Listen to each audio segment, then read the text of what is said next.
السلام علیکم دوستوں، کیسے ہیں آپ سب؟ ٹھیک ہے، امید کرتا ہوں کہ ٹھیک ہوں گے۔ تو دوستوں، آج ہم ڈاکٹر ذاکر نائک کا بیان سنیں گے، جس میں وہ لوگوں کے بہت سے جواب دیتے ہیں، لوگ ان سے متاثر ہو کر بہت سے کچھ سیکھتے بھی ہیں، ان کو ان کے جواب بھی مل جاتے ہیں۔ تو چلیں ویڈیو کو کرتے ہیں شروع۔ السلام علیکم ورحمۃ اللہ وبرکاتہ۔ میرا نام گل حسین ہے اور میں سافٹ ویئر انجینئر ہوں، اور میری ٹیم میں مسلم بھی ہیں اور عیسائی بھی ہیں، اور ان کا یہ ماننا ہے کہ آج کل کے جو یہودی اور عیسائی ہیں وہ بھی جنتی ہیں۔ اس آیت کے مطابق ان الذین آمنوا والذین ہادوا والنصارى والصابئین من آمن باللہ والیوم الآخر وعمل صالحا فلہم اجرہم عند ربہم ولا خوف علیہم ولا هم یحزنون۔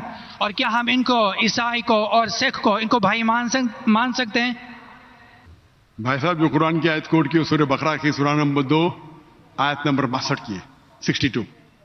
اللہ تعالیٰ فرماتے ہیں کہ جو یہود اور نصارہ ہے اور صابیون ہیں، جو اللہ میں مانتے ہیں اور اچھے اعمال کرتے ہیں، ان کو کوئی بھی دکھ نہیں ہوگا، اور انشاءاللہ ان کے ساتھ اچھے کام ہوئیں گے، اور کچھ آیت میں لکھے لا جنت جائیں گے۔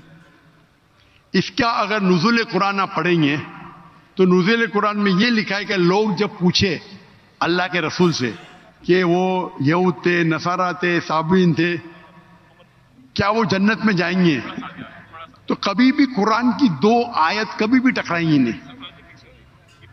جو میں نے قرآن کا حوالہ دیا سورہ العصر سے، سورہ نمبر 103 آیت نمبر 103 1 2 3، اس میں صاف لکھا ہے کیا آپ کو ایمان ہونا چاہیے، اور یہ آیت میں بھی آیا جو صابین ہیں اور جو نصارہ ہے، اگر ان کے پاس ایمان ہے، شرط کیا ہے؟ ایمان۔ ایمان کا مطلب کیا؟ اللہ میں ماننا، شرک نہیں کرنا، اور اللہ کے رسول میں ماننا۔ اس کی تشریح آپ کریں گے تو قرآن کی آیت سورہ ال عمران سورہ نمبر 3 آیت نمبر 110، کنتم خیر امۃ اخرجت للناس تأمرون بالمعروف وتنہون عن المنکر وتؤمنون باللہ۔ اللہ تعالیٰ فرماتے تم ساری امہ میں سب سے بہترین امہ ہے ساری دنیا میں، کیونکہ تم لوگوں کو اچھائی کی طرف بلاتے، برائی سے روکتے۔ کنتم خیر امۃ اخرجت للناس تأمرون بالمعروف وتؤمنون باللہ، اور اللہ میں مانتے۔ یہ آیت آدھی ہے، میں اکثر کوٹ کرتا ہوں، آدھی ہے، اور شاید میرے بیٹے نے بھی کوٹ کیا آئیں گے برابر آج کی تقریر میں تھا نے کیا کہ نہیں کیا نا، لیکن یہ آدھی آیت ہے، پوری آیت ہے کنتم خیر امۃ اخرجت للناس تأمرون بالمعروف وتنہون عن المنکر وتؤمنون باللہ ولو آمن اہل الکتاب لکان خیرا لہم منہم المؤمنون واکثرہم الفاسقون۔ اہل کتاب میں سے کچھ لوگ ہیں مومن، اکثر فاسق ہے۔ یہ قرآن کی آیت کہتی ہے منہم المؤمنون واکثرہم الفاسقون۔ یہ اگر اہل کتاب سمجھ جاتے تھے تو ان کے لیے بہتر ہوتا تھا، ان میں سے کچھ لوگ مومن ہیں، اکثر فاسق ہے۔ تو اگر آپ قرآن کو جب سمجھ کے پڑھیں گے تو قرآن میں یہ لکھا ہے کہ کچھ اہل کتاب مومن ہیں، اکثر فاسق ہے، مطلب جو لوگ کہتے ہیں کہ خدا ایک ہے اور اللہ کے رسول آخری پیغمبر ہے، وہ لوگ ہیں مومن۔ جو لوگ کہتے ہیں عیسیٰ علیہ السلام خدا ہے، وہ فاسق ہے۔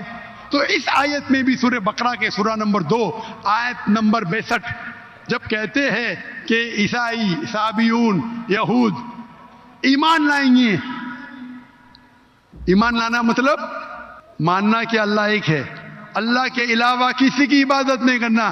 وہ کہتا ہے میں نصارہ ہوں اور عیسیٰ علیہ السلام خدا مانتا ہوں، جنت میں جائیں گا؟ بالکل نہیں۔ تو قرآن مجید کو پورے آیت کے ساتھ پڑھنا، مطلب قرآن مجید میں کہا گیا ہے لقد کفر الذین قالوا ان اللہ ثالث ثلاثہ، وہ کفر کر رہے جو کہتے ہیں کہ خدا 3 میں ایک ہے، وہ کفر کر رہے ہیں جو کہہ رہے کہ عیسیٰ علیہ السلام اللہ ہے۔ سورہ مائدہ سورہ نمبر 5 آیت نمبر 72 آیت نمبر 73۔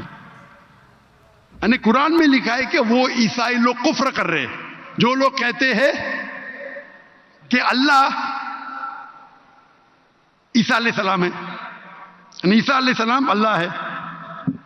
وقال المسیح، لیکن عیسیٰ علیہ السلام نے کہا یا بنی اسرائیل، اے بنی اسرائیل اعبدوا اللہ، اللہ کی عبادت کرو، ربی و ربکم، جو میرے رب ہے تمہارے رب ہے۔